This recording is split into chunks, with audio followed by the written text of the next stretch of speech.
नमस्कार, मैं हूं आशीष त्रिपाठी आपके साथ और 7 बजे की बड़ी खबर में बुलेटिन की शुरुआत करेंगे इस वक्त की बड़ी खबर से, जो कि इंदौर से आ रही है। दरअसल इंदौर में धर्मांतरण का एक बड़ा मामला सामने आया, जहां एक 8 साल की मासूम बच्ची का धर्मांतरण करने के लिए खतना कर दिया गया। इलियास कुरैशी नाम के शख्स पर आरोप लगा है। दरअसल पीड़ित पिता ने आरोपी इलियास कुरैशी पर गंभीर आरोप लगाया। जैन समाज का बच्चा जिसे खतना कर दिया गया धर्मांतरण के लिए, पीड़ित परिवार पत्नी और बेटे के जबरन धर्मांतरण का आरोप लगा रहा है। इंदौर के खजराना का यह आरोपी है। आरोपी इलियास कुरैशी के खिलाफ मामला दर्ज किया गया। मध्य प्रदेश धार्मिक स्वतंत्रता अधिनियम के तहत केस दर्ज किया गया। राजस्थान के नाहटा का है पीड़ित परिवार। 2018 से गायब थे पत्नी और बेटा। इस पूरे मामले को लेकर अब खजराना थाने में मामला दर्ज किया गया है। इलियास कुरैशी नाम के शख्स पर आरोप लगा है धर्मांतरण का। जैन समाज के एक 8 साल की मासूम बच्चे का धर्मांतरण करने के लिए खतना कर दिया गया और खजराना थाने में इस मामले को लेकर पीड़ित के पिता ने पीड़ित परिवार की तरफ से इस पर मामला दर्ज कराया है। पुलिस क्या कुछ कार्रवाई करी, डिटेल्स आप तक पहुंचाएंगे आगे।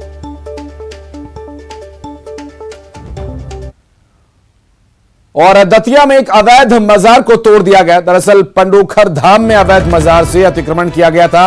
हिंदू जागरण मंच के साथ पहुंचे पंडोखर सरकार ने अतिक्रमण को हटवाया। अवैध मजार को तोड़ा गया। हिंदू जागरण मंच के साथ पहुंचे पंडोखर सरकार ने अवैध मजार को तोड़वाया। तस्वीरें उस वक्त की आपको हम दिखा रहे हैं, जहां अवैध मजार जो कि अतिक्रमण के लिए बनाई गई थी, पंडोखर सरकार ने हिंदू जागरण मंच के साथ मौके पर पहुंचकर पुलिस प्रशासन की मौजूदगी में इसे तोड़वाया और अवैध मजार को तोड़कर अतिक्रमण मुक्त कराया गया उस क्षेत्र को। तस्वीरें आपको हम दिखा रहे हैं, जहां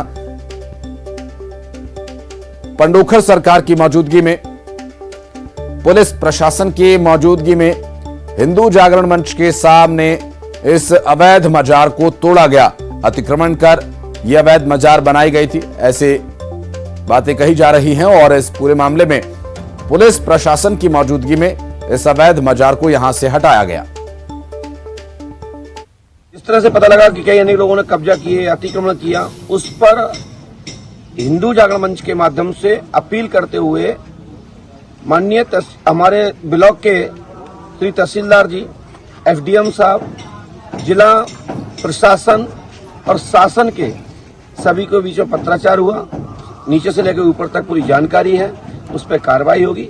जो सही घटना होगी सामने आ जाएगी। जो अतिक्रमण था तत्कालीन रूप से जो दिखाई दे रहा था अवैध था, उसको हटवा दिया गया। शेष कानून अपना काम करेगा। और खंडवा के एक निजी डॉक्टर के क्लिनिक से हैरान कर देने वाला एक नजारा सामने आया, जहां डॉक्टर की पत्नी, जो खुद भी डॉक्टर है, उनमें एक अन्य महिला के बीच मारपीट हो गई। दरअसल जिसके बाद पुलिस को इस पूरे मामले की जानकारी दी। पुलिस ने मौके पर पहुंचकर डॉक्टर की पत्नी ने और महिला ने एक दूसरे पर एफआईआर दर्ज कराई है। इसके अलावा डॉक्टर की पत्नी डॉक्टर ने, पति पत्नी डॉक्टर ने और वो के भी आरोप लगाए गए। दरअसल पति पत्नी और वो के आरोप लगाए गए। इस पूरे घटनाक्रम का एक सीसीटीवी वीडियो भी सामने आया, जिसमें आपको देख सकते हैं आप तस्वीरों में कि केबिन में डॉक्टर अपने केबिन में बैठकर खाना खा रहा था। इस दौरान वहां एक महिला भी बैठी हुई थी और इस बीच केबिन का गेट खोलकर डॉक्टर की पत्नी रूपलता पटेल वहां पहुंची और दोनों महिलाओं में झूमा झटकी मारपीट शुरू हो गई।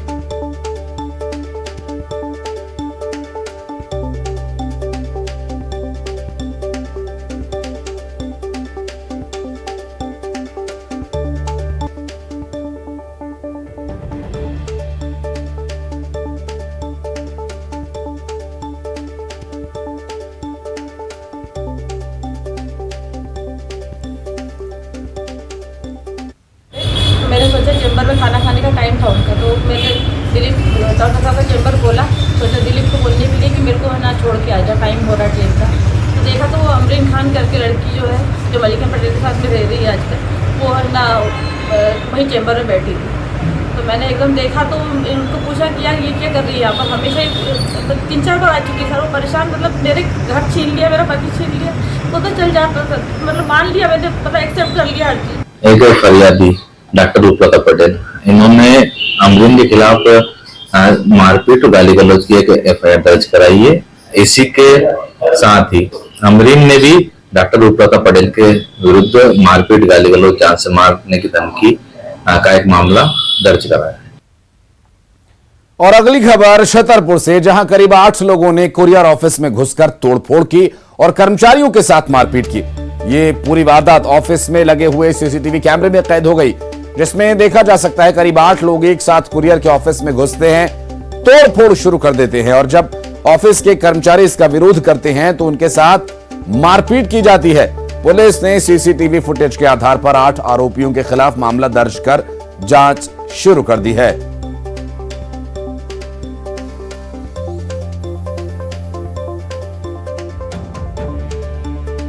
ये कुरियर ऑफिस का सीसीटीवी वीडियो सामने आया, जिसमें ऑफिस में घुसकर मारपीट की गई। सीसीटीवी में पूरी घटना रिकॉर्ड हुई।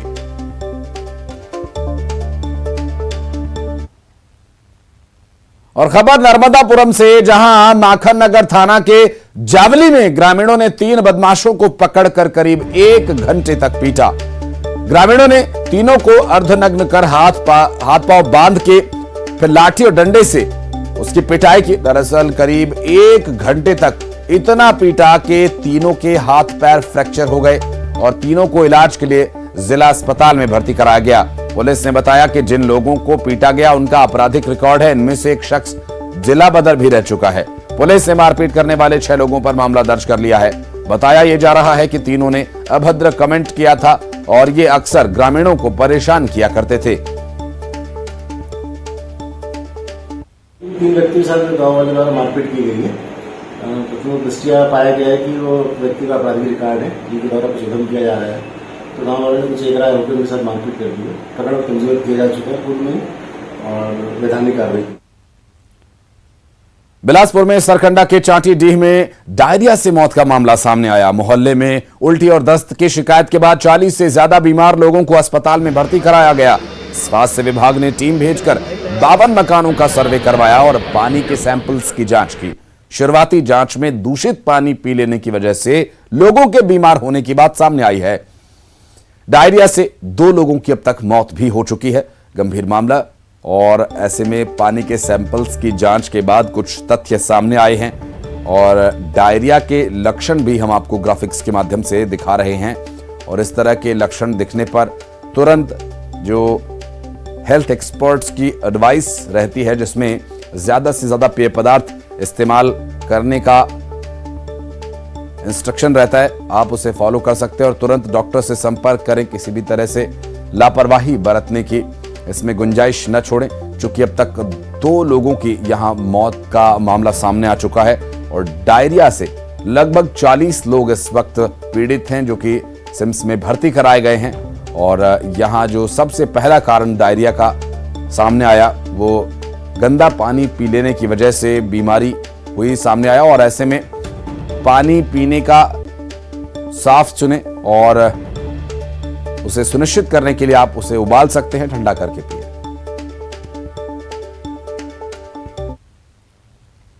और आज बड़वानी और धार जिले से विकास पर्व की शुरुआत होगी। 14 अगस्त तक विकास पर्व का कार्यक्रम चलेगा और इसको लेकर सीएम शिवराज सिंह चौहान ने वीडियो कॉन्फ्रेंसिंग के जरिए सभी मंत्री और जिला प्रशासन के अधिकारियों से चर्चा की। सीएम विकास पर्व के दौरान जिलों में रात्रि विश्राम करेंगे। साथ ही इस दौरान 2 लाख करोड़ से अधिक के भूमि पूजन और लोकार्पण भी होंगे। 17 से 19 जुलाई तक स्कूल चले अभियान चलाया जाएगा। मुख्यमंत्री स्कूल चले अभियान के अंतर्गत बच्चों से संवाद करेंगे। 20 जुलाई को चयनित स्कूली छात्रों को लैपटॉप वितरण का कार्यक्रम होगा।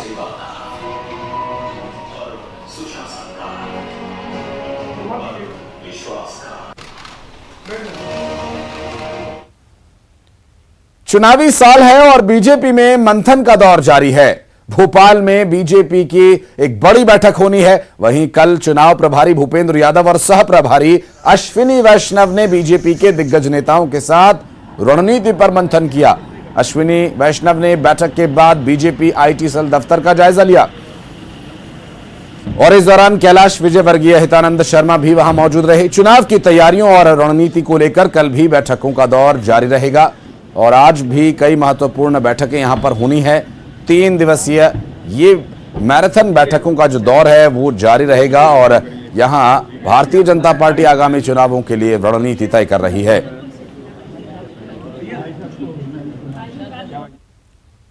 और रायपुर से बड़ी खबर, 17 जुलाई को संविदा कर्मचारी का जेल भरो आंदोलन शुरू होगा और नियमितीकरण की मांग को लेकर प्रदर्शन करेंगे। नवा रायपुर के तूता धरना स्थल पर जेल भरो आंदोलन होगा। 3 जुलाई से अनिश्चितकालीन हड़ताल पर हैं संविदा कर्मचारी, जो कि जेल भरो आंदोलन की कर रहे हैं तैयारी। 17 जुलाई को संविदा कर्मी का जेल भरो आंदोलन होना है। नियमितीकरण की मांग को लेकर प्रदर्शन करेंगे सभी। नवा रायपुर के तूता धरना स्थल पर जेल भरो आंदोलन करेंगे। 3 जुलाई से अनिश्चितकालीन हड़ताल पर संविदा कर्मचारी बैठे हुए हैं और ऐसे में देखना होगा प्रशासन क्या इसमें बीच का रास्ता निकाल पाता है, क्योंकि संविदा कर्मचारियों का जेल भरो आंदोलन शुरू होने जा रहा है। नियमितीकरण की मांग को लेकर प्रदर्शन लगातार जारी है।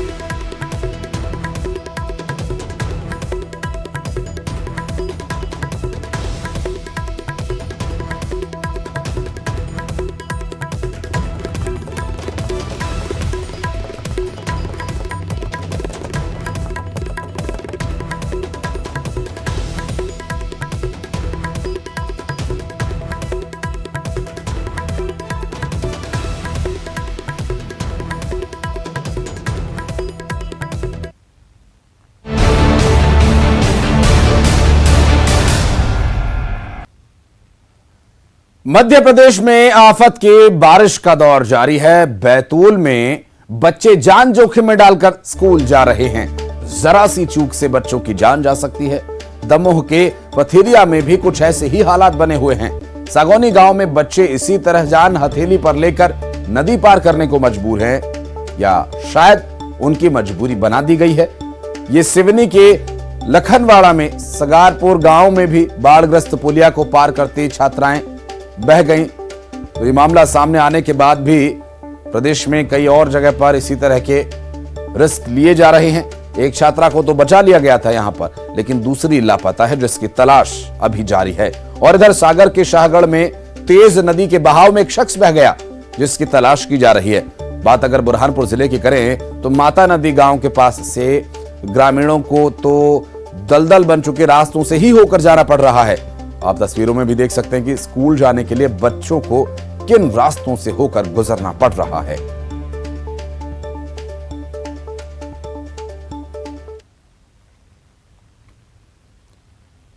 और छत्तीसगढ़ में मानसूनी तंत्र पूरी तरह से सक्रिय हो गया है और इसके प्रभाव से मौसम का मिजाज बदलने वाला है। आज से अगले 3 दिन तक प्रदेश में बारिश के आसार बने हुए हैं। 18 से ज्यादा दिनों के लिए मौसम विभाग ने अलर्ट जारी किया है। 4 तस्वीरें से जुड़ी हम आपको दिखा रहे हैं, जहां पर मौसम में आए बदलाव के बाद क्या परिस्थितियां उत्पन्न हुई हैं वो तो आप देख ही सकते हैं। और साथ ही मौसम विभाग की तरफ से अगले 3 दिन के लिए, यानी आज, कल और परसों 3 दिन मौसम अपने शबाब पर रहेगा। बारिश को लेकर यह अलर्ट जारी किया गया। 18 से ज्यादा जिलों के लिए यह चेतावनी जारी की गई है।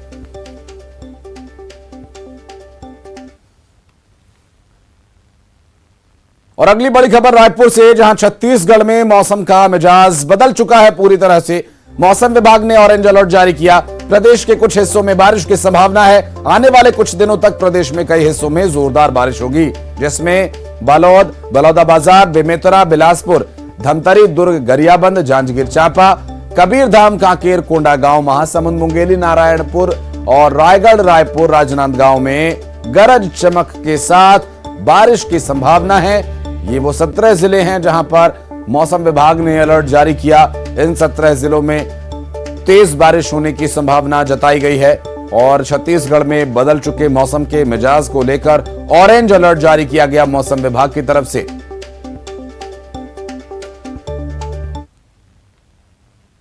टीकमगढ़ में बारिश की वजह से नदी नाले उफान पर हैं। भारी बारिश की वजह से बांध सुजारा बांध के गेट खोल दिए गए हैं। यहां 300 घन मीटर पानी छोड़ा गया। प्रशासन ने इसे लेकर अलर्ट भी जारी किया था।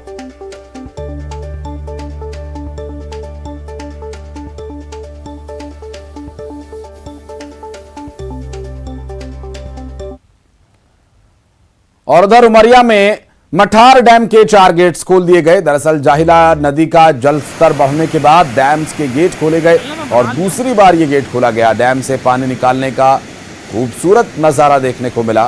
पानी निकलता हुआ बेहद आकर्षक लगता है लेकिन पानी का स्तर बढ़ जाने की वजह से निचले इलाकों में काफ़ी परेशानी बढ़ गई है। ये नज़ारा देखने के लिए तस्वीरें आप देख सकते हैं। दरअसल ये डैम के गेट खोलने के बाद जब पूरे फोर्स के साथ पानी वहाँ से निकलता है तो कुहासा सा छा जाता है और ये नज़ारा बेहद खूबसूरत लगता है।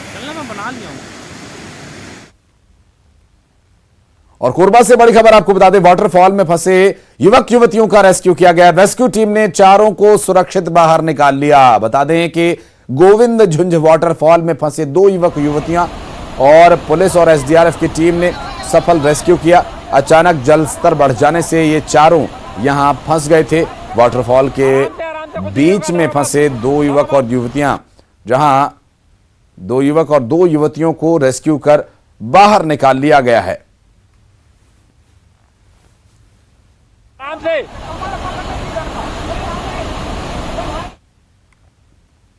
और अब बात करेंगे बुरहानपुर की, जहां के खकनार इलाके में भारी बारिश से ग्रामीण अंचलों की हालत बिगड़ गई है। इसका सीधा असर स्कूली बच्चों और ग्रामीणों पर हो रहा है। दरअसल माता नदी गांव के पास के ग्रामीणों को तो दलदल बन चुके रास्तों से होकर जाना ही पड़ता है। और तस्वीरों में भी आप देख सकते हैं कि स्कूल जाने के लिए बच्चों को किन रास्तों से होकर जाना पड़ रहा है।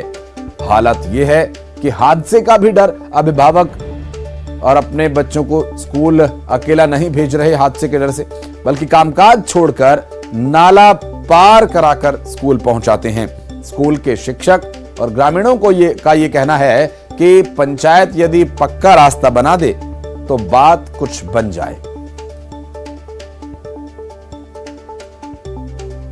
घुटने तक पानी आ जाता और कीचड़ लगता है और कोई बीमार हो जाता तो उनको ले जाने में बहुत तकलीफ होती है और कीचड़ से उठा के ले जाना पड़ता है। कोई गाड़ी भी नहीं आती इधर से। जब भी ज़्यादा वर्षा होती है तो हमें बहुत ज़्यादा चिंता रहती है कि भाई पानी नदी में कम होगा कि नहीं जल्दी। कई बार हमको शाम को 7 तक बच जाते हैं, जब तक नाले में पानी कम नहीं होता है तब तक बच्चों को हम लोग पार नहीं करा पाते हैं। तो ये बहुत बड़ी समस्या है। और किसी दिन अगर मान लो गलती से अगर कोई बच्चा चला वाला जाए तो उसमें भी बहुत रिस्क है। यूएई और फ्रांस दौरे से भारत पहुंचे प्रधानमंत्री दिल्ली में